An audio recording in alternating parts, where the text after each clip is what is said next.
mesti dipijak. Negeri Batam, negeri yang hebat. Kalau ku tengok MC memakai tanjak, udah miriplah sama Hang Jebat. Bismillahirrahmanirrahim. Assalamualaikum warahmatullahi wabarakatuh.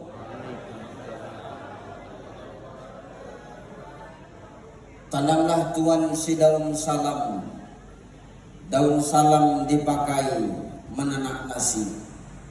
Siapa tadi tak jawab salam, kudoakan kena mutasi.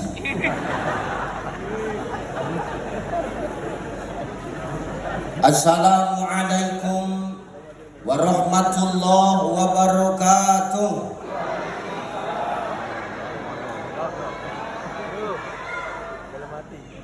Tanamlah Tuhan si daun salam.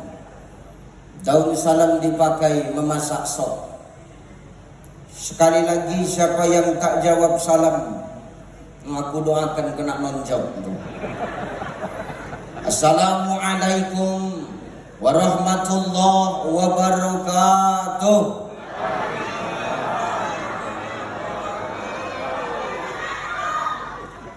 Alhamdulillah, alhamdulillahilladzi anzalas sakinata fi qulubil mu'minin. Asyhadu an la ilaha illallah wahdahu la syarikalah wa asyhadu anna Muhammadan abduhu wa mawalah. Allahumma salli ala sayyidina Muhammad wa ala ali sayyidina Muhammad. Faqala Allah Ta'ala, a'udzu billahi samiil 'aliim minasy syaithaanir rajiim. Innal ladzina amanu wal ladzina hajaru wa jahadu fi sabilillah ulaika yarjuna rahmatallah wallahu ghafurur rahim. Wa qala ya ayyuhalladzina amanu dkhulu fis-silmi kaffah wa la tattabi'u khutuwatis syaitan innahu lakum aduwwun mubin. Wa qala an-nabi man kana lahu malun falyatasaddaq bimalihi man kana lahu quwwatun falyatasaddaq biquwwatihi man kana lahu ilmun falyatasaddaq bi'ilmihi. Sadaqallahul azim wa sadaqan nabiyyul karim wa nahnu ala dzalika minasyahidina wasyakirin walhamdulillahi rabbil alamin. Sehat ibu? Ibu sehat? Alhamdulillah. Nih coba elok-elok si burung gelatik, belum gelatik terbang di kala panas. Aku tengok ibu-ibu siang ini semuanya pakai batik. Mudah-mudahan udah pada lunas. Amin. Amin. Sehat ya Pak semua ya. Anak-anakku yang hari ini engkau diberikan sebuah penghormatan besar sama BP Batam. Berapa orang tadi Pak? 40, 80 orang. Insyaallah. Ini untungnya ada anak yatim. Setiap ada acara kena undang. Tapi siapa yang mau jadi yatim? Insyaallah anak-anak yang kita santuni ini nanti kelak akan menggantikan posisi kita menjadi orang hebat di negeri kita. Amin. Yang terhormat, wabil khusus para alim ulama, asatiz, para kiai, Ketua MUI Kota Batam, Kiai Haji Lukman yang datang terlambat, mentang-mentang kiai kayak gitu. Ini kalau orang sudah dipanggil kiai agak sombong dikit, datang lama-lama padahal cuma baca doa doang. Perkara baca doa saya ya bisa gitu ya. Mudah-mudahan Kiai sehat selalu, amin. Terhormat Bapak Ketua BP Batam yang hari ini diwakili oleh Bapak anggota 1 Bapak Wahyu, insyaallah ya, mudah-mudahan beliau sehat. Yang terhormat Bapak BKDI Bapak Asep, sudah kali ke berapa kita jumpa Pak? Kedua ya, mudah-mudahan setelah ini ada pertemuan lagi, amin. Yang terhormat Pak, siapa nama Bang?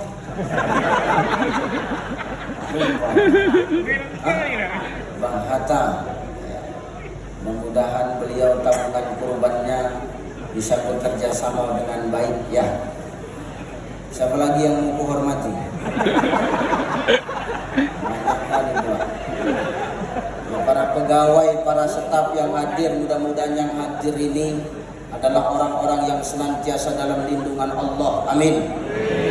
Wabil khusus istri saya yang saya cintai dan saya sayangi. Ini saya ngomong karena di depan banyak orang. Beliau adalah orang yang selalu menemani dakwah saya. Ustaz, iya, kenapa hari ini Ustaz ke Batam bawa istri? Biasanya Ustaz tidak pernah bawa istri. Kenapa? Gini ceritanya Pak Wahyu. Lah semua kan ada asbabnya Pak. Lah saya asbab kemari kan karena diundang. Kalau nggak diundang ngapain saya kemari kan gitu. Lah asbab saya diundang kemari kan saya suruh ngisi ceramah. Kalau asbab bawa status mungkin saya dapat santunan macam anak-anak tadi. Ya serius. Kenapa Ustaz bawa istri begini ceritanya?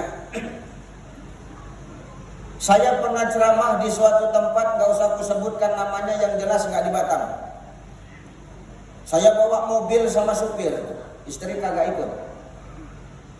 Pulang ceramah, lepas jubah gak dilepas, lepas peci doang nih, sama serban.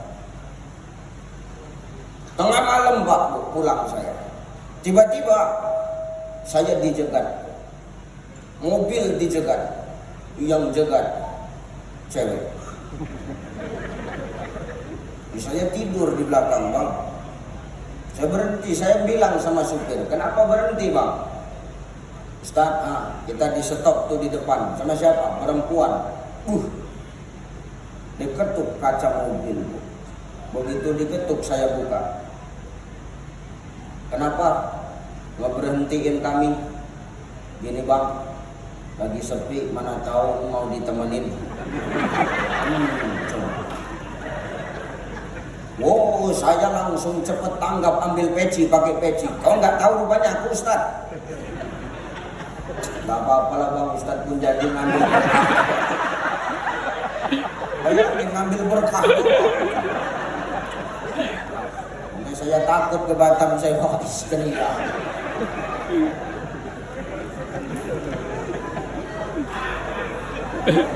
Oh iya, Masya Allah tuh pasukan biru ini apa ini? Damkar apa kalian?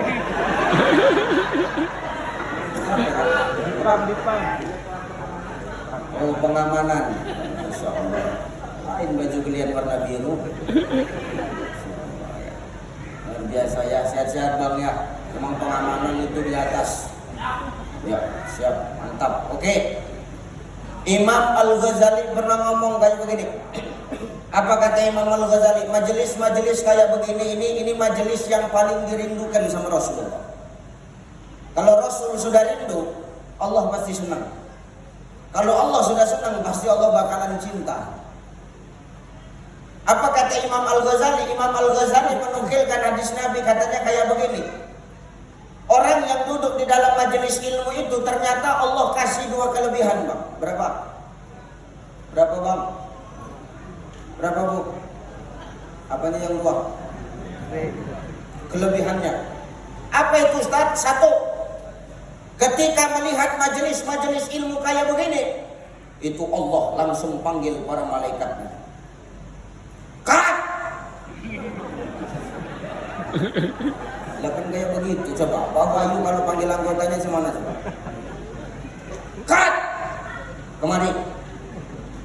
Sami'na wa ata'na ya Rabb. Kat. Turun tuh. Kemana? BP Batam. Di mana? Balero. Malaikat langsung pesen tiket tanpa transit, tanpa dealing. Nyampe. Malaikat nyampe kemari, ditengok kita pada ngumpul kayak begini bang. Malaikat senang. Seketika malaikat langsung mengembangkan sayapnya. Dia bersujud kepada Allah. Lalu malaikat berdoa kepada Allah. Apa doanya malaikat? Ya Allah, ampunilah dosa orang-orang yang hadir pada hari ini. Amin. Tanda orang banyak dosa kayak begitu. Orang kalau banyak dosa, aminnya kencang bu. Amin. Gitu.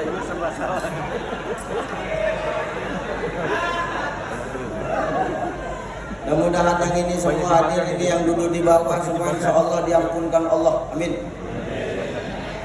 Yang di atas damai-damailah sama malaikat kalian. Mudah-mudahan ya.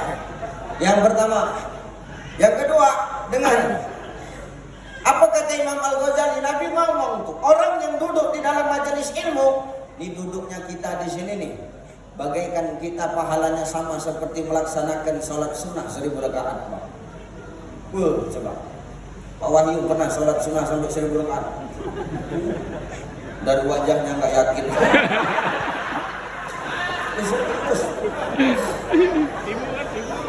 Nah kecuali kita udah berangkat haji ke Mekah, kita umrah 2 rakaat di Masjidil Haram baru sama tuh pahalanya.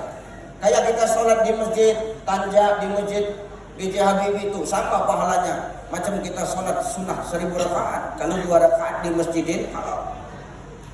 Pak Wahyu nggak pernah nih. Pak Wahyu yang anggota 1 BPP Batam aja nggak pernah. Apalagi yang lain, sama kelakuannya. Nah kita nggak pernah bang. Ustaz sama. Tapi duduknya kita di sini ini saking sayangnya Allah, cintanya Allah sama kita. Di duduk kita dihitung sama macam sholat sunnah 1000 rakaat. Kan enak duduk begini dengar majelis ilmu, dapat kue, dapat minum, sarapan cuma nggak dapat tadi kan, sarapan masing-masing di rumah. Makan siang disiapkan Pak. Ya kan mastiin bang. Nanya salah aja ceramah di sini. Heran aku ya. Kita tidak pernah sholat sunnah sampai 1000 rakaat. Nah duduk di sini nih pahala kita gede. Kita nggak usah cerita sholat sunnah yang sampai 1000 rakaat sekali sholat lah bang. Dan terawih kemarin, ada 11 rakaat banyak yang cabut.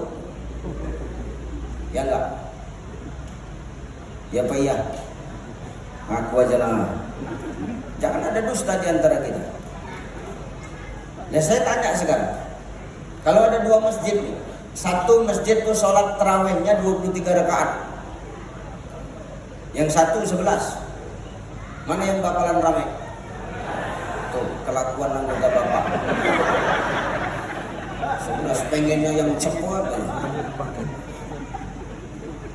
Ya sekarang begini, ya mau 23 mau 11 ya nggak masalah ya.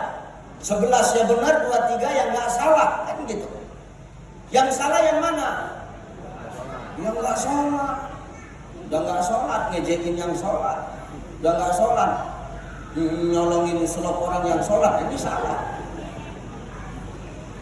Ya terserah mau yang 11 mau yang 23 nggak masalah lah, karena kan Allah udah ngomong tuh. Apa kata Allah? Lana a'maluna walakum a'malukum wa nahnu lahu mukhlisun. Bagiku pahamku, bagimu pahammu, yang penting kuncinya ibadah itu harus ikhlas. Mau banyak sekalipun, tapi kalau nggak ikhlas buat apa Pak? Ya Pak ya. Bolak-balik pergi haji tiap tahun, bolak-balik pergi ke Mekah, Batam umroh. Tapi kelakuan nggak benar, nggak ikhlas hajinya supaya dibilang orang-orang yang bolak-balik ke Batam, bolak-balik ke Mekah, buat apa?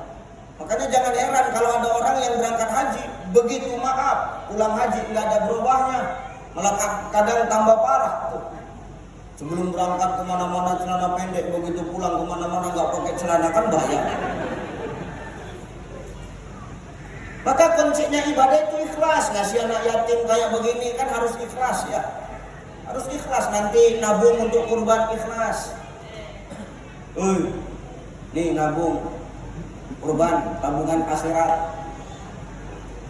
Ya, cicilan ya digede-gedein. Nabung untuk akhirat malas. Buat apa harta kita tumpuk-tumpuk? Kalaupun ketika mati nanti ibu maaf, ibu bawa cincin ibu.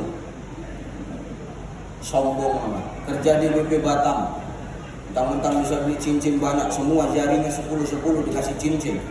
Jalan tangannya kaku begitu, kemana bang? Sana atau sombong. Ketika mati dibawa enggak. Maka kuncinya ibadah itu kudu ikhlas. Biar kecil tapi ikhlas. Ngasih anak yatim. Nah kalau ngasih anak yatim kayak begini, ini kan ngasih makan anak yatim kan nggak setahun sekali ya bu. Jadi jangan pas Muharram aja ngasih makan anak yatim. Kalau bisa tiap bulan pak, undang anak yatim nih, kasih. Diselingi sama ustaz. Nggak usah jauh-jauh, yang dari Medan aja Ustaz Ucai tiap bulan diundang. Biar tambah barokah. Ngasih anak yatim jangan sedikit tapi ikhlas, ini salah.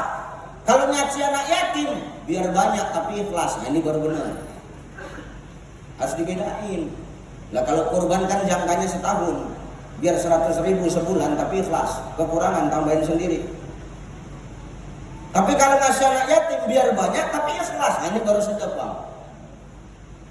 Saya pernah diundang di salah satu hotel di Medan sama pengusaha hebat di Medan Pak. Dia kasih makan anak yatim. 100 anak yatim dikumpulin. Nih, ingat ya, ibadah itu kualitas bukan kuantitas. Bukan perkara banyaknya tapi kualitasnya. Biar yang disantuni 10 orang tapi kalau isi amplopnya sejuta. Ini lebih baik daripada 100 orang tapi satu amplop 10.000 nggak ada guna Pak. Ini kan cerita Medan, kalau Batam enggak. Mengundang sampai 100 anak yatim. Saya ceramah, selesai ceramah saya ke toilet. Itu anak yatim pada ke toilet juga. Bukan kencing Bang, ngintipin amplop. Ya serius, ngintipin amplopnya. Saya kencing di dalam tuh, saya dengerin aja. Kau berapa? Kau buka amplop kau, merah boy, merah ketika. Dibukanya merah, rupanya merah 10.000. Aku di dalam tuh ketawa aja. Begitu keluar dari kamar mandi, gantian tuh anak kecil itu, anak yatim datengin aku. Kalian ngapain? Buka amplop Ustaz. Berapa dapat? 10.000 Ustaz. Ya udahlah, syukurin aja. Buka amplop Ustaz, nggak tersama.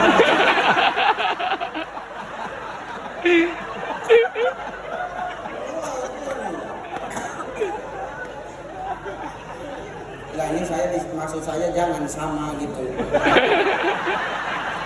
Ini Medan.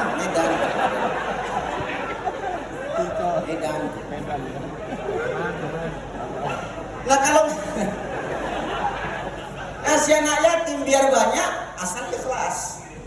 Nggak boleh sedikit ikhlas tuh anak yatim. Ara'aital ladzi yukadzibu bid-din, fadzalikal ladzi yad'ul yatim.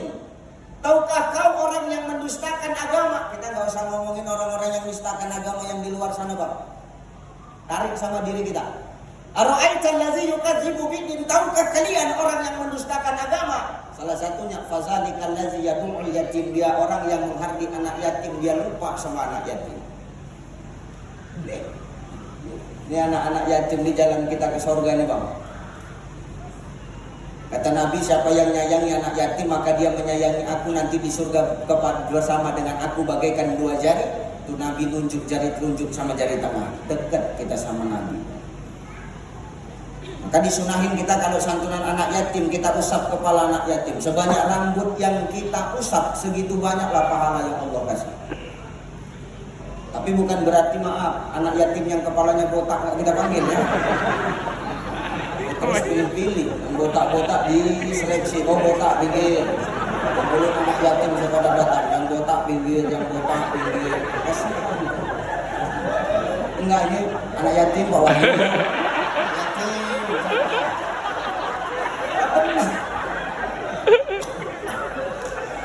Berarti kalau Pak Wahyu nggak lolos seleksi nih, minggir. Kenapa? Nggak ada pahalanya. Ya, umpama ini misalnya Pak. Maka kuncinya ibadah wa nahnu lahu mukhlisun. Ikhlas. Kita jangan saling nyalah-nyalahin lah. Ini sakitnya kita sekarang, orang udah pada ke masjid, yang di masjid disalah-salahin. Nah ini. Lah tugas kita umat Islam kan bagaimana caranya mengingatkan saudara kita yang belum ke masjid harus ke masjid, kan gitu. Lah ini yang sudah di masjid malah disalah-salahin. Kira-kira kita kesel nggak tuh? Kesel banget. Maka hidup tuh jangan suka begitu. Yang mau yang 23 monggo, yang 23 jangan nyalain yang 11, yang 11 jangan nyalain yang 23. Dua-dua benar. Ngomongin terawih. Ya. Oke. Nah begini. Tujuan kita beragama ini kan apapun toriknya, apapun jalannya kan cuma satu. Apa tujuannya Ustaz? Mengakui haqqulillah, kebenaran Allah, kan begitu. Tujuannya sama macam saya dari Medan ke Batam ini. Pak Wahyu, ya mau kemana ke Batam? Kang Asep mau kemana ke Batam Ustaz? Pak Wahyu naik apa? Naik pesawat. Kang Asep naik apa? Kapal laut Ustaz. Ya terserah mereka. Mereka mau naik pesawat, berarti mau cepat nyampe. Kang Asep naik kapal, ya berarti mau santai. Apakah mereka berbeda jalan, kita saling nyalahin? Enggak. Ketemunya di mana? Batam Bang. Walaupun yang nyampe duluan umpamanya Pak Wahyu kan gitu. Nyampe ke Batam, jangan kemana-mana ya. Lah begitu sampai sini ketemu, Pak Asep, Pak Wahyu, kapan nyampe? Barusan. Kata Kang Asep, kenapa lama naik kapal? Kan gitu. Jadi agama tuh kayak begitu, kita nggak usah nyala-nyalahin lah. Kita punya tariknya masing-masing, kita punya jalannya masing-masing. Tujuan ibadah cuma satu. Haqqulillah, mengakui kebenaran Allah. Selebihnya nggak usah dipikirin. Alaihissallahu biahkamil hakimin. Allah tuh hakim yang seadil-adilnya. Nggak usah recok. Jangan kita sholat, kita ibadah karena takut sama pimpinan, jangan. Nampak Pak Wahyu lewat. Sholat. Nampak ketua BKD datang, sholat. Ini sholatnya karena makhluk. Sesuatu yang karena makhluk nggak akan nyampe sama yang Maha menciptakan makhluk. Nah, maka balik lagi ke terawih tadi. Mau 11, mau 23 benar ya, nggak ada yang salah, nggak usah direcokin. Perbedaan itu adalah hikmah Bapak Ibu. Ya kan? Nah saya dengan Kiai Lukman beda apa ya? Beda kan? Kiai Lukman agak godean. Kalau saya agak slim. Kan benar ya? Walaupun kami beda, tapi kan kami punya rasa yang sama. Perkara ibadah umpama kan gitu, nggak usah. Nah kalau muka kita semua ini sama Bu, bingung saya bedain mana istri saya, mana Bu, siapa nama ibu tadi? Saya lupa jadi sini, Bu Lili siapa namanya? Nah kalau sama semua coba, istri saya pun bakal bingung. Kalau muka laki-laki semua sama bingung Pak. Mana suaminya, mana Pak Wahyu. Kan kalau Pak Wahyu buka peci langsung tanda lah mana suami mana.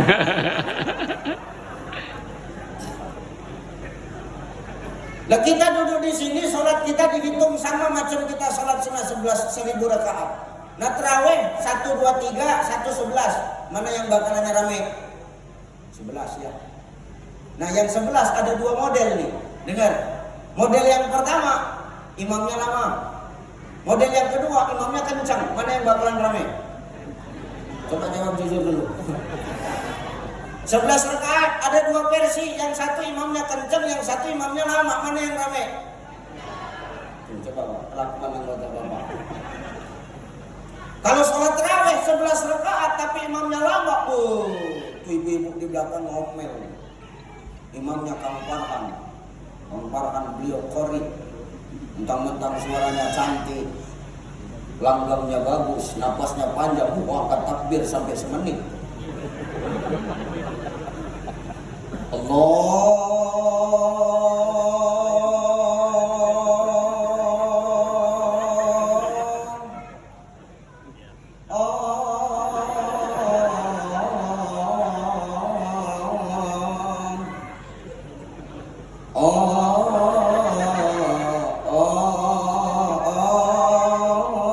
Akbar. Itu ibu-ibu di belakang langsung ngomong, Nyesal kali aku sholat di sini. Ini jam 12 malam baru siap. Ghairil maghdubi alaihim waladdallin. Amin. Bismillahirrahmanirrahim. Yasin. Wal Qur'anil Hakim. Tuh ibu-ibu langsung nyambung tuh, imam memang gak ada otak.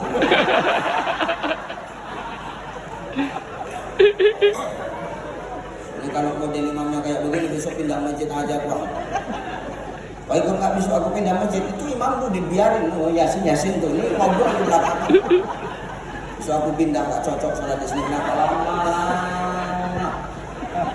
Aku besok mau pindah, cari masjid yang cepat. Kalau ikut nggak ikut lah kak. Betul ya, bis maghrib langsung gerak kita ya, oke kak. Lu besok pindah masjid. Rupanya imam yang kemarin di sini besok.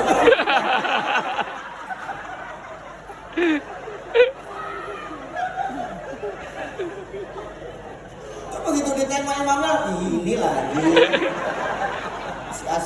Si-asi dia, jadi mana-mana dia. Gak ada kali pikiran najian masjid nih, entah apa nyuruh ustadz menjadi imam. Tuh, imam tuh dengar, Kang Farhan dengar, oh kau minta cepat ya. Kau tunggu lagi, dendam Kang Farhan. Dihantam dia itu Al-Fatihah satu nafas. Allahu Akbar. Sesak nafasku dibuat kali, pasti lama. Itu udah seuzonan. Rupanya lain cerita. Dihantam dia Al-Fatihah satu nafas. Bismillahirrahmanirrahim. Alhamdulillahirabbil alamin arrahmanir rahim maliki yaumiddin. Anak-anak kecil yang di belakang, ayo terus.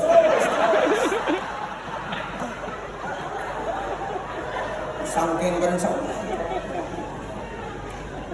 baca Fatihah lupa sama surat. Bismillahirrahmanirrahim.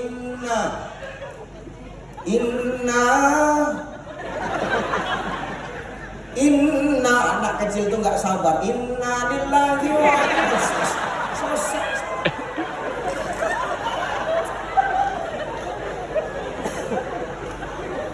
Maka kita beruntung di sini kita nggak tegak, kita duduk, Pak, dapat makan, dapat minum, kita di sini dapat ilmu lah, duduknya kita dihitung pahalanya sama macam kita sholat sunat 1000 rakaat. Kira-kira Allah tuh sayang nggak sama kita? Sayang, tapi kadang kita yang nggak pernah sadar dengan kasih sayangnya Allah. Ustadz, iya, waktu Ustadz ceramah ada yang tidur, apa dia dapat pahala juga Ustadz? Dapat. Allah nggak pilih kasih, malah kadang yang tidur itu pahalanya lebih gedean dibandingkan dengan yang nggak tidur. Serius bu, yang tidur lebih gede pahalanya ketimbang yang nggak tidur. Kenapa Ustaz? Yang tidur anteng diem aja, yang nggak tidur itu nyeritain yang lagi tidur.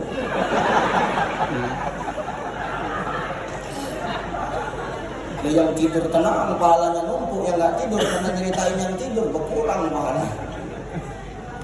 Maka ini tanda sayangnya Allah sama kita. Maka patutlah kita bersyukur kepada Allah. Sebab hari ini Allah masih titipkan Ar-Rahman, Ar-Rahimnya kepada kita. Lah Allah itu kan Ar-Rahman, Ar-Rahim. Ar-Rahman pengasih. Siapa saja dikasih sama Allah. Mau anggota satu, mau ketua BKDI, mau ketua MUI, mau orang bank, mau orang Kemenak, mau orang Basnas, mau ibu apa jabatan ibu?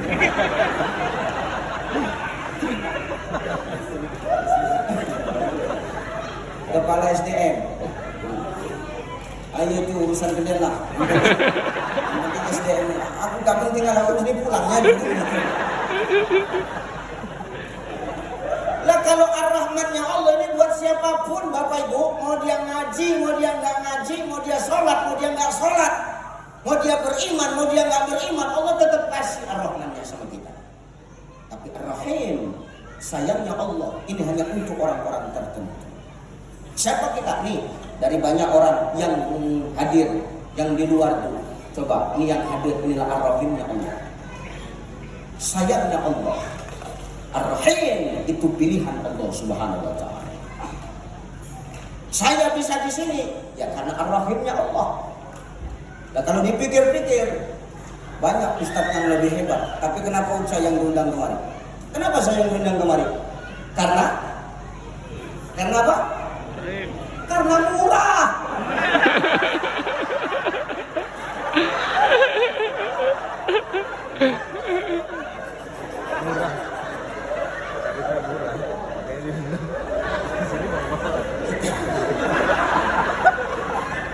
Serius bang,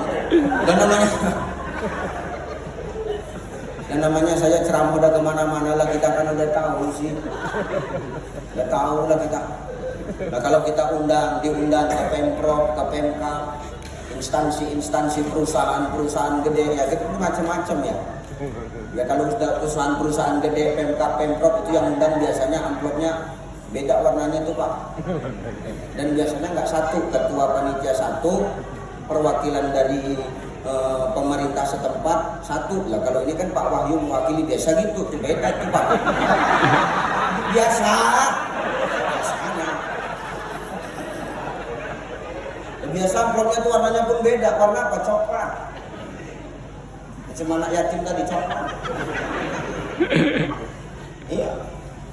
Itu paling sedikit biasanya 10 juta lah biasanya nggak usah dipikirin, ini biasanya. Nah, kalau yang standar kan warnanya putih polos gitu kan, macam bajunya Pak Ketua MUI polos. Contoh orang ikhlas nih, baca doa ikhlas, tinggal usah ada tanda tangan ya Pak, dia langsung pulang aja ya. Ikhlas putih polos tuh, nah, itu standar lah. Nah yang sedih kalau ngisi di pengajian ibu-ibu, ini warnanya merah putih biru, itu paling kenceng celing ngerti? Supaya limpul bang. Nah itu masih lumayan, ketimbang kadang-kadang ada yang zolim tuh. Zolim itu apa? Lada syukuran, saya suruh datang baca doa, habis baca doa itu nggak pakai amplop, masukin aja langsung ke kantong saya. Ini zolim namanya. Zolim apa Ustaz? Limpul atau beramplop.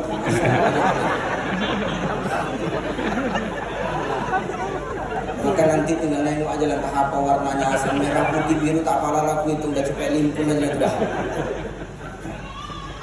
Maka sayangnya Allah sama kita hari ini dikasih hidup. Nah maka kita harus bersyukur dengan nikmat hidup ini Bapak Ibu. Nikmat hidup, nikmat sehat, ini adalah nikmat yang paling mahal di antara nikmat-nikmat Allah yang lain. Jangan kita maaf, nikmat paling hebat itu nikmat harta, salah. Harta itu nikmat paling kecil Bapak Ibu. Nikmat paling kecil. Tadi udah dapat amplop belum nih? Kenapa dia maju-maju? Orang anak Batam mau 2 kali aja mau. Allah A1 pun belum, dia mau 2. Maka nikmat terkecil itu sebenarnya harta bapak-bapak, harta bu. Bukan nikmat terbesar dalam hidup kita ini harta, enggak.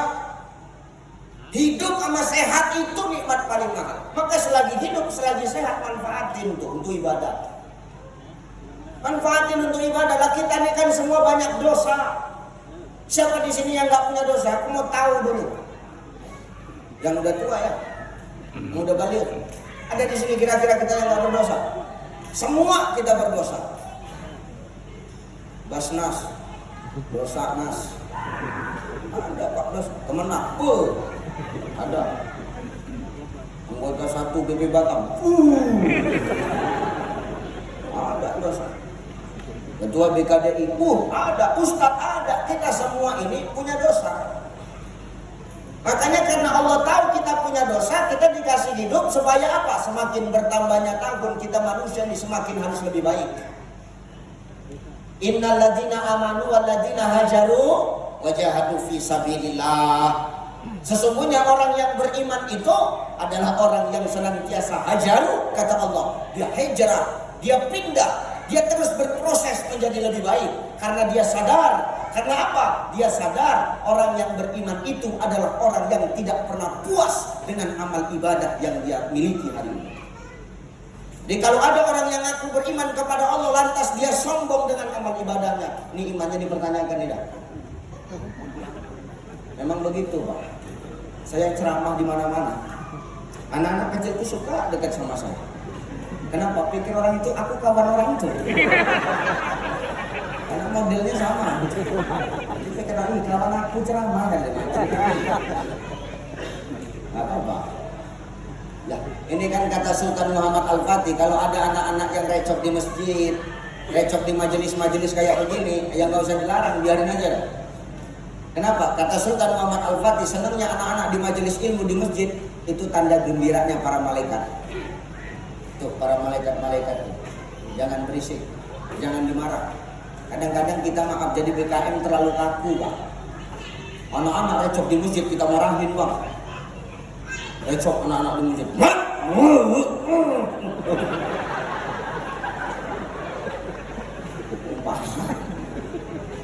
Tuh besok kira-kira dia mau datang lagi nggak ke masjid? Nggak mau, Bang. Yang salah siapa? Kita. Makanya jangan heran kalau anak-anak sekarang males ke masjid, lebih senang main game online. Ya, Bang ya. Yang salah siapa? Kita, Bang. Kita selalu senang nyalain anak-anak kita, padahal anak-anak kita kayak begitu karena anak kita nyontoh kita. Makanya Nabi ngomong, kalau anak-anak mau bagus, generasi mau api, akhlak makin benar, ibda binafsi. Gak usah suka menjas orang lain, ibda binafsi dulu. Awali dari diri kita. Kalau kita udah jadi panutan sama anak kita, sama istri kita, sama keluarga kita, ku anfusakum wa ahlikum nar. Diri kita selamat, keluarga kita selamat. Jangan seperti kali nyalain orang. Biarin aja. Nah, anak berisik, tapi kalau bapak-bapaknya yang berisik, kalau bisa Pak langsung cepat mutasi, tandai orang bisa bersatu. Nah begitu. Kita ini sama banyak dosa, maka kita harus berhijrah lebih baik. Hajaru, kata Allah. Orang yang beriman dia nggak pernah puas dengan amal ibadah yang sudah dia lakukan. Kenapa? Dia sadar bukan perkara ibadah kita dimasuk ke surganya Allah, Bu.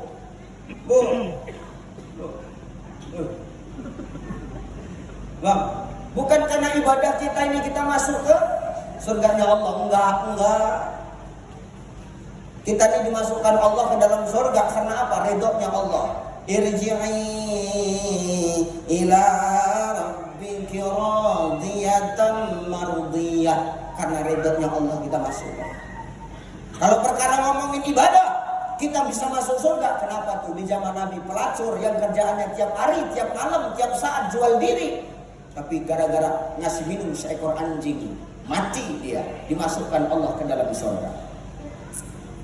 Maka bukan perkara ibadah. Maka jangan sombong, mentang-mentang di mana-mana diundang pakai gamis, nih pakai sal, pakai tanjak kayak Ustaz Subhan.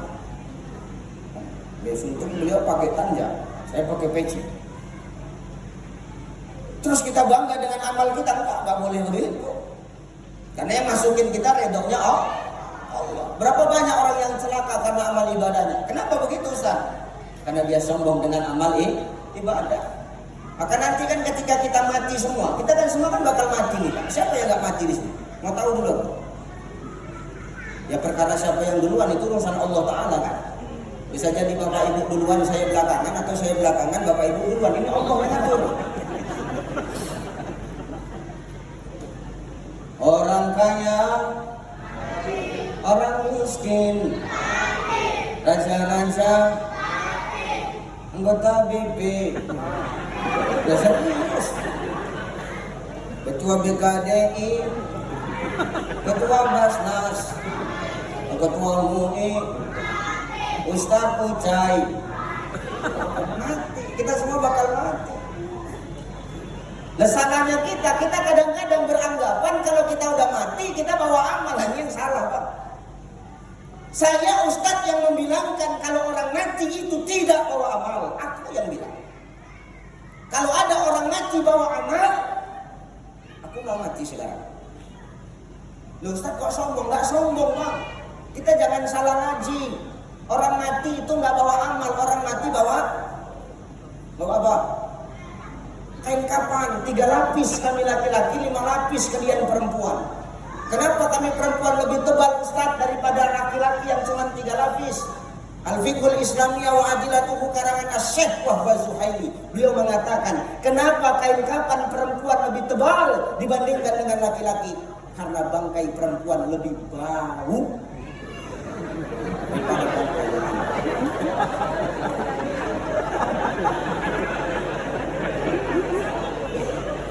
Serius.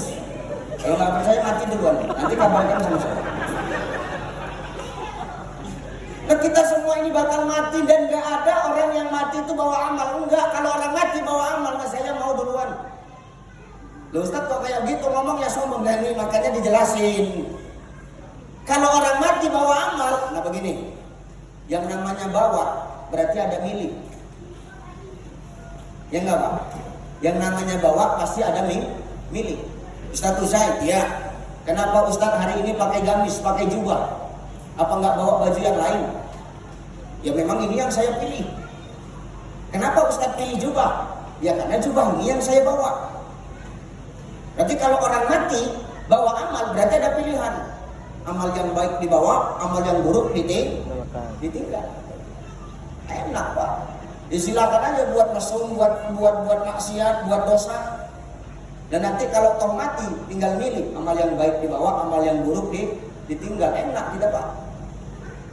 Maka orang mati dia tidak bawa amal. Jadi Ustaz, orang mati bawa apa? Orang mati tidak bawa amal, tapi orang mati diikuti amal. Ini baru benar.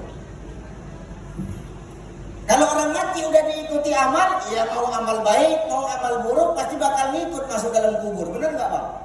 Iya. Amal baiknya bakal nyelamatin dia, amal buruknya nih yang bakal dipertanggungjawabin, namanya hisab. Selesai. Kira-kira nyambung nggak? Nyambung nggak Pak? Nyambung nggak nyambung, ngomong nyambung aja biar cepat. Ini sampai jam berapa kita Pak? Ketua? Udah maghrib. Ya udah nggak apa-apa Pak Wahyu sampai maghrib. Pak Wahyu sini aja sendiri, saya pulang. Maghrib.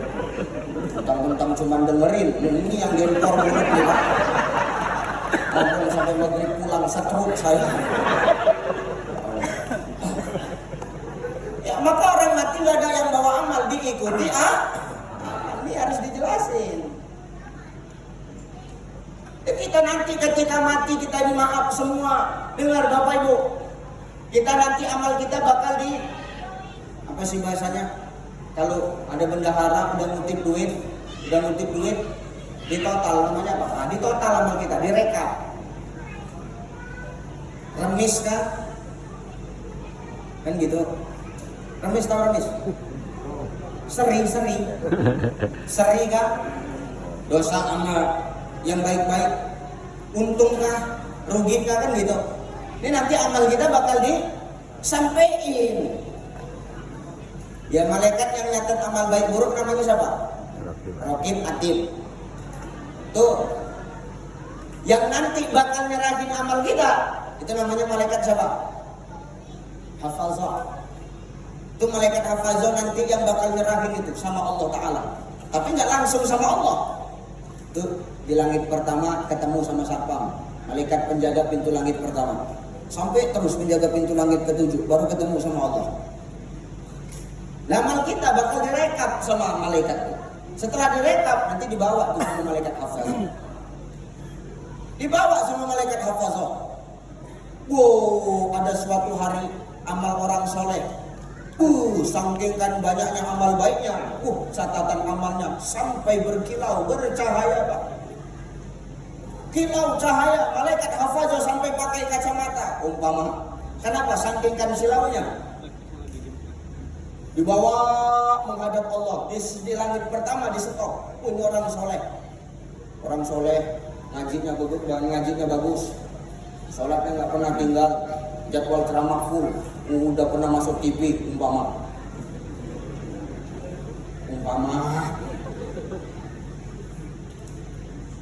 Ini amal dibawa sampai di langit pertama, di stop sama malaikat. Stop, hafazah. Kenapa? Ini amal siapa nih? Amal orang soleh. Ini udah pernah masuk TV. Ini jadwalnya, ada. Ngajinya benar. Iya, Namanya siapa? Ucai. Umpama. Kenapa? Silau malaikat menengok amal itu. Saking kan banyaknya amal baik.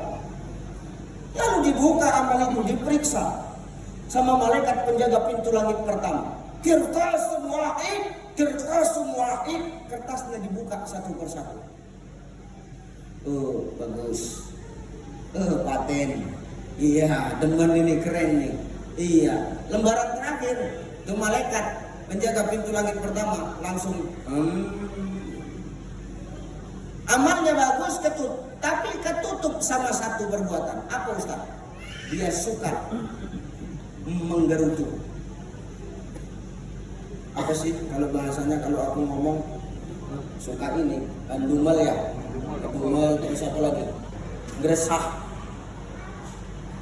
Gresah itu kayak bagaimana? Jauh-jauh ceramah di Batam dikasih cuma segini, itu umpama. Itu umpama Pak. Itu gara-gara yang kayak begitu itu hilang amalnya Pak. Lah Ustadz ini kita udah paham lah. Ustadz Subhan pun mungkin udah paham. Yang namanya Ustadz begitu selesai diamplopin, itu maaf, amplop nggak pernah utuh sampai ke rumah, dibuka di jalan, diperiksa. Biasanya kayak begitu. Kalau Ucai enggak, kenapa? Langsung setor sama bendahara. Enggak bisa. Oh, jauh-jauh cuma segini. Nah itu kalimat yang kayak begitu itu, ini yang bisa merusak amal. Apa kata malaikat penjaga pintu langit pertama? Ditutup buku catatan amal. Apa kata malaikat penjaga pintu langit pertama? Lemparkan ini catatan amal ke muka si Ucai. Kenapa? Gak ada gunanya dia ibadah. Kenapa? Dia masih ngedumel, dia masih ngerasa, dia masih apa? Ngeresah. Dicampakkan malaikat tuh ke muka kubur. Maka orang yang beriman yang dicari adalah redhonya Allah. Redhonya Allah itu yang bisa menghantarkan kita ke surganya Allah. Bukan perkara ibadah kita ini masuk ke dalam surganya Allah. Maka jangan sombong dengan amal ibadah yang sudah kita buat. Kalau hari ini kita sudah baik, hajarunya sudah benar, lanjutin. Tapi kalau hari ini kita masih punya kekurangan, wah, tutupin tahun ini dengan kebaikan-kebaikan itu. Innahu kana tawwaba, Allah itu maha penerima taubat. Nggak ada kata terlambat. Yughargir malam yughargir, digargar nafas itu berbolak balik. Tapi kalau umat Muhammad mau bertaubat kepada Allah, Allah ampunkan dosa-dosa. Jangan pernah puas dengan amal ibadah, hajar, hijrah, pindah. Wajahadu fi sabilillah. Kalau sudah hijrah, kalau sudah pindah, wajahadu fi sabilillah, dia istiqomah di jalan Allah. Dia pertahanin untuk hijrah. Ustaz, al-imanu yajid wa yanqus. Iman itu kan memang kadang naik, kadang turun Ustaz. Bagaimana caranya supaya iman itu naik terus? Nah begini Bang, ya semua kan punya handphone ya. Handphone kalau habis baterai, handphonenya yang dibuang apa dicas? Dicas. Ngecas handphone di mana? Di listrik. Lah kita, kalau iman kita sudah menurun, dicas. Ngecasnya di mana? Jangan di listrik. Cegah kita Bang. Di mana nih? Di majelis ilmu, berkawan kita sama orang-orang yang baik. Insya Allah kita bakal ketularan tuh baik. Bakal ketularan kita manfaatnya. Maka kalau ngomongin manfaat itu bukan hanya perkara materi aja Bu. Bukan perkara materi aja Pak. Kita datang, orang senyum, orang senang karena kedatangan kita. Ini manfaatnya.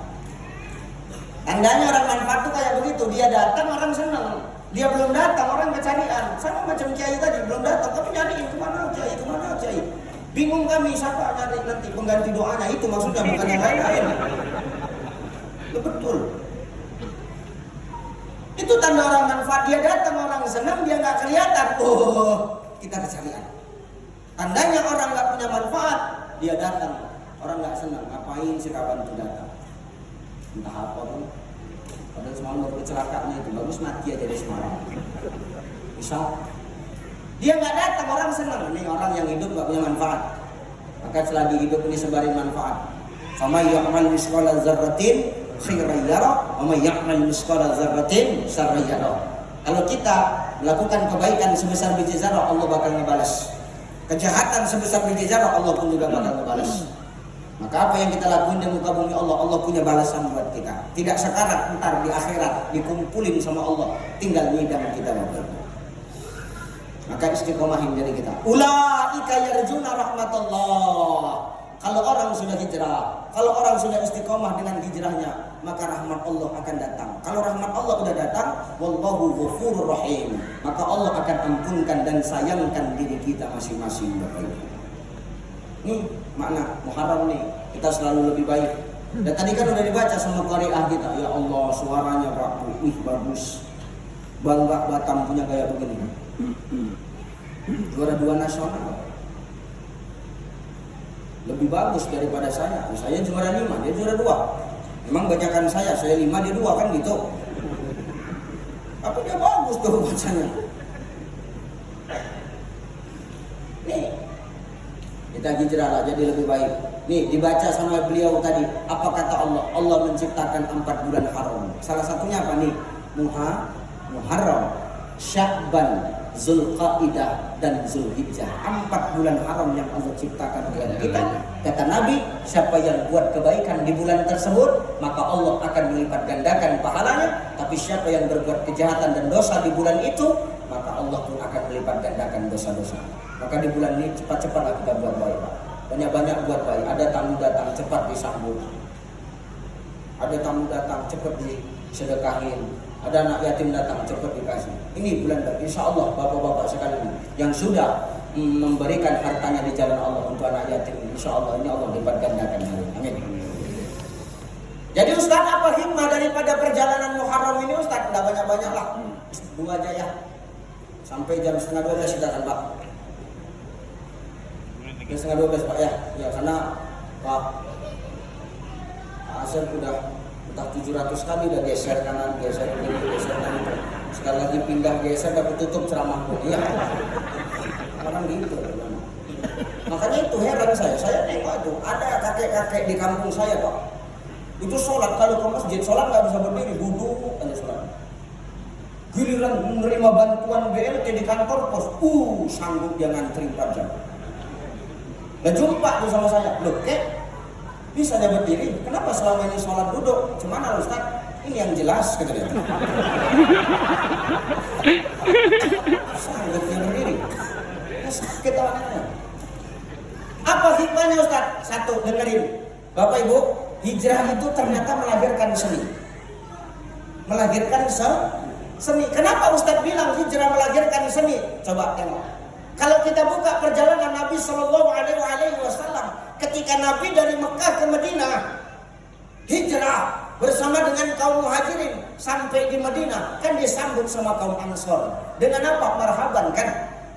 Begitu nyampe kaum muhajirin disambut sama kaum Ansor. Tola'al badru min saniyatin wajabas syukru mada'alillahi. Ini seni enggak? Seni qasidah Pak. Maka seni itu lahir ketika Rasul hijrah. Jadi kita nggak usah cerita kalau hidup ini tanpa seni itu bisa indah, enggak. Dengan seni ini hidup jadi indah. Coba sholawat tadi yang dibawakan oleh Ustaz Yusuf Subhan. Kalau dulu orang taunya sholawat cuma 1 aja, sholatullah, sholatullah, nggak ada seni. Tapi sholawat itu sekarang seninya sudah banyak macam-macam, enak nggak didengar? Tuh coba di TV, di YouTube.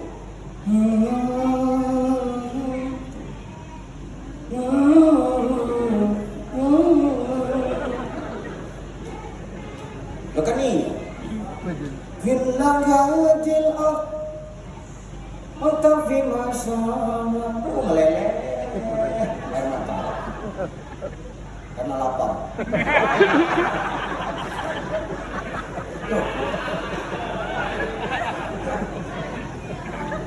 Nah, ternyata hijrah itu melahirkan seni Pak. Qasidah-qasidah dulu lah biasa aja pukulannya. Sekarang pukulan-pukulan qasidah luar biasa variasinya. Bahkan di musabaqah seni qasidah kan Pak, tiap tahun tuh dibuat. Ibu-ibu yang dulu main qasidah hanya lucu-lucu, sekarang keren-keren pukulannya, ya kan Bu? Dari dahulu hingga sekarang, satu jadi penyanyi, yang belakang jadi makmum. Belakang itu giliran tukang nyaut-nyaut aja tuh. Dari dahulu hingga sekarang, yang belakang shalalalala. Kan begitu. Kaum wanita gemar berdandan, shalalalala. Berhias diri berbusana rapi, shalalalala. Gitu kenapa woy? Diam aja kalian, nggak enak.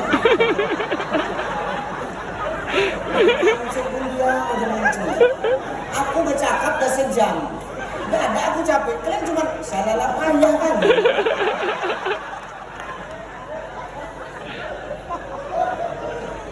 Coba ulang. Dari dahulu hingga sekarang, keren. Kaum wanita gemar berdandan, berhias diri berbusana rapi, berseri-seri sepanjang hari. Masuk ada tinggi. Berhias tak dilarang, itu pun kebutuhan. Enak dengar lagu-lagu dulu. Dan tidak pernah aku tengok lagu kasidah kalau orang nyanyi kasidah yang aneh-aneh, enggak. Paling goyangnya cuma 4 macam, ke kanan, ke kiri, ke depan, ke belakang ya. Dari dahulu hingga sekarang, kaum wanita gemar berdandan, gitu aja. Nggak pernah aku tengok orang nyanyi lagu kasidah goyang. Dari dahulu.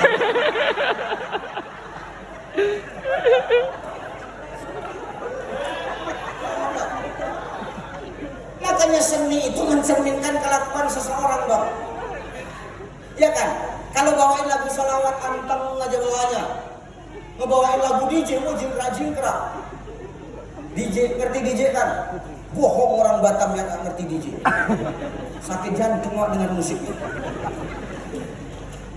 Matikan lampunya dong.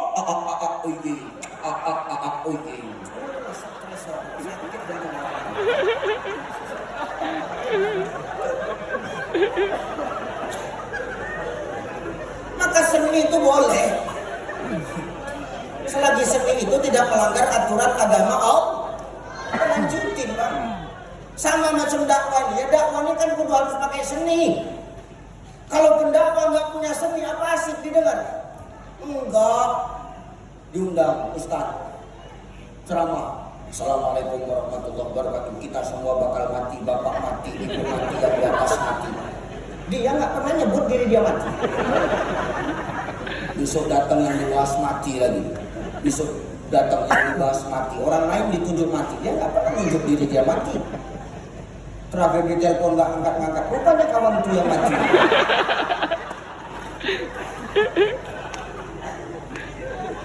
Dakwah ini kan kudu harus punya seni. Mau'izatul hasanah, penyampaian yang baik harus disampaikan dengan sesuatu yang baik. Nabi itu berdakwah punya seni, ngadepin orang tua kayak begini, ngadepin nenek-nenek kayak begini. Ya nek, tuh. Ini pada nenek-nenek. Karena sebenarnya salah susunan duduk. Cantik-cantik di belakang, yang tua-tua ngapalah di depan. Jauh-jauh dari Medan sampai sini mau ngilangin capek, makin tambah capek.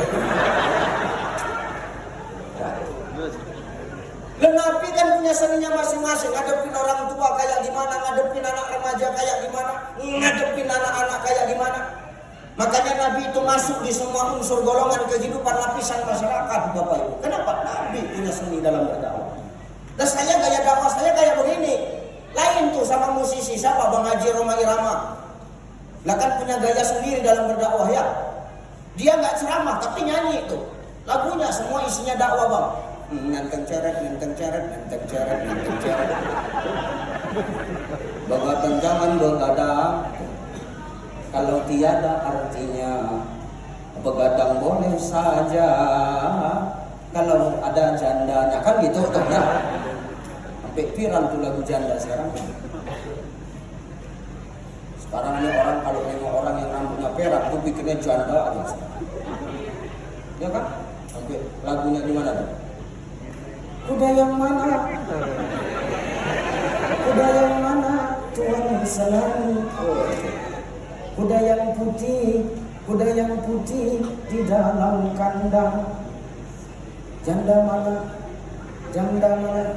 Pak Wahyu senang.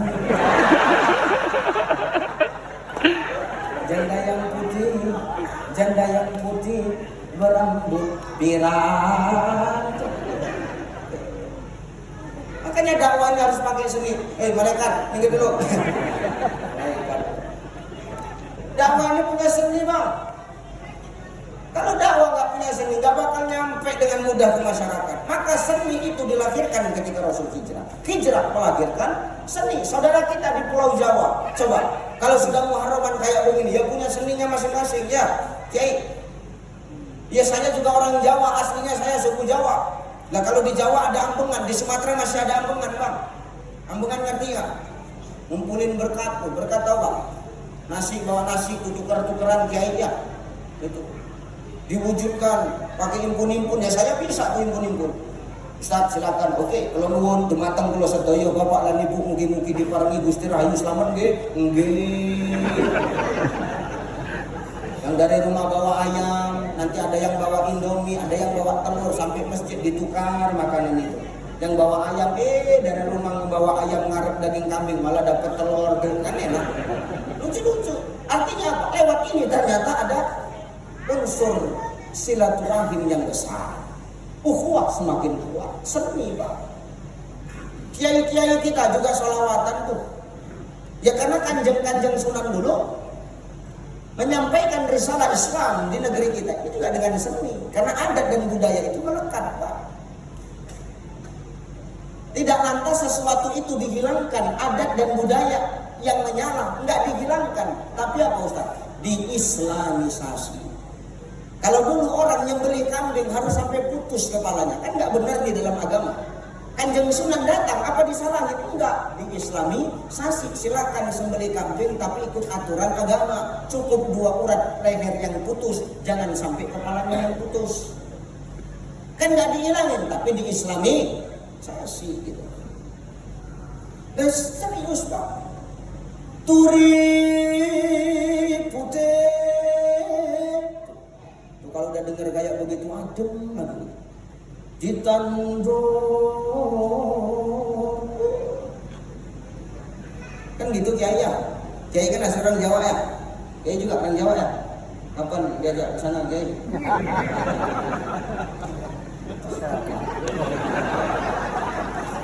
Kadang-kadang Ustadz sama Ustadz ini payah kalau ngasih jadwal.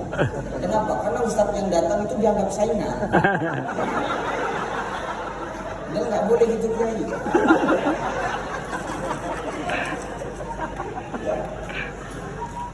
Ya begitu. Nah, saya kan nggak mungkin bahas kejawen di sini. Ini nggak paham nanti.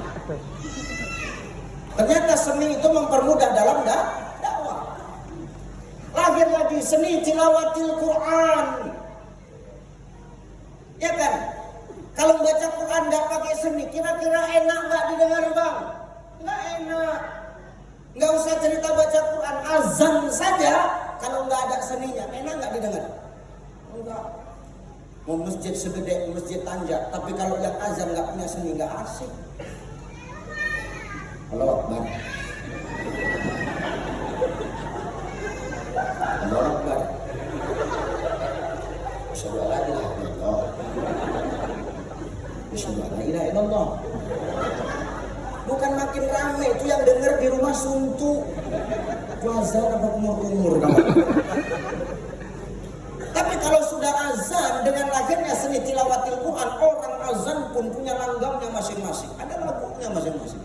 Ada yang bayati, nahwan, hijaz, ros dan lain sebagainya. Asik Pak. Seni membawa azan jadi indah, seni tilawat. Subuh diputar itu azan Mekah. Allahu Akbar, Allahu Akbar.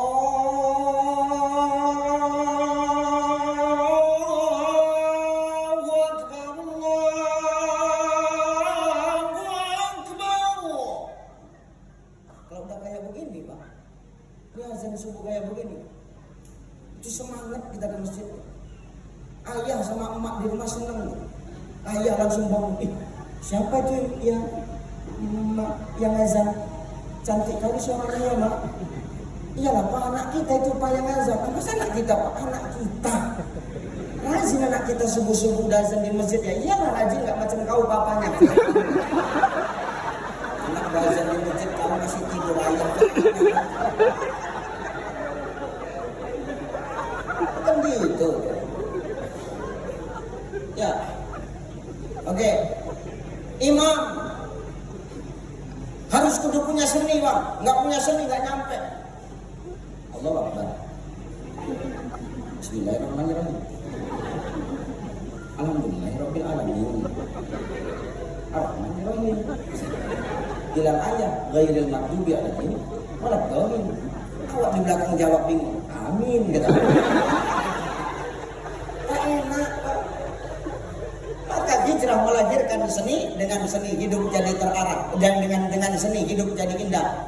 Dengan agama hidup jadi terarah. Memimpin pun harus dengan seni. Dengan seni insya Allah kita bakal bisa mengayomi masyarakat. Yang kedua terakhir, ini janji terakhir 5 menit Kang ya, 5 menit terakhir janji 5 menit 5 menit janji 5 menit. Ini ceramah panjang pendek sama aja nya. Sebenarnya lah begini Bang. Nah sekarang gini Bu, saya tanya Bu ya, Ibu sukaan yang mana? Biar ceramah kan gini, biar pendek tapi masuk semua kan gitu kan? Mana lebih bagus Bu? Panjangnya masuk separuh atau pendek masuk semua? Mana lebih enak? Mana lebih asik? Panjang masuk separuh atau pendek masuk semua? Ini ceramah, jangan mikir yang lainnya. Dua terakhir, hijrah melahirkan kerjasama dan sama-sama bekerja Bang. Di mana Nabi ngajarin tuh ketika Nabi berangkat dari Mekah ke Madinah, Nabi berangkatnya nggak rame-rame, tapi Nabi susun strategi, ada kerjasama dan sama-sama bekerja di sini. Malam ini kau berangkat 3 orang, malam ini besok 2 orang, malam ini 3 orang, besok 2 orang, nggak rame-rame.